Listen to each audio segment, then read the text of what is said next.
Hello প্রিয় ছাত্রছাত্রীরা, জাহান kids TV Bangla এর পক্ষ থেকে সকলকে শুভেচ্ছা। তো চলো আজকে আরও আমরা একটি ইংরেজি ক্যাপিটাল লেটার নিয়ে এসে হাজির হয়েছি। চলো সেটা হচ্ছে জি। এই যে এটা হচ্ছে ক্যাপিটাল লেটার জি, আর জি ফর জিরাফ। এই যে জিরাফ, জিরাফের কত সুন্দর একটা ছবি দিয়ে দিয়েছে এখানে, জি ফর জিরাফ।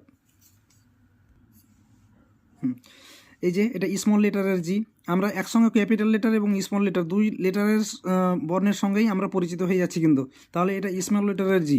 তাহলে জি ফর জিরাফ, জিরাফ মানে giraffe, G for giraffe, giraffe মানে জিরাফ।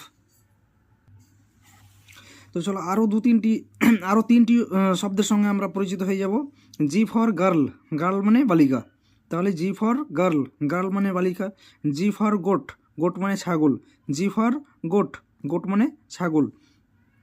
জি ফর গান, জি ফর গান, এই যে গান, গান মানে বন্দুক। জি ফর গান, গান মানে বন্দুক। তাহলে জি ফর গার্ল, গার্ল মানে বালিকা। জি ফর গোট, গোট মানে ছাগল। জি ফর গান, গান মানে বন্দুক। আর জি ফর তো আমরা প্রথমে শিখলাম জি ফর জিরাফ, জিরাফ মানে জিরাফ।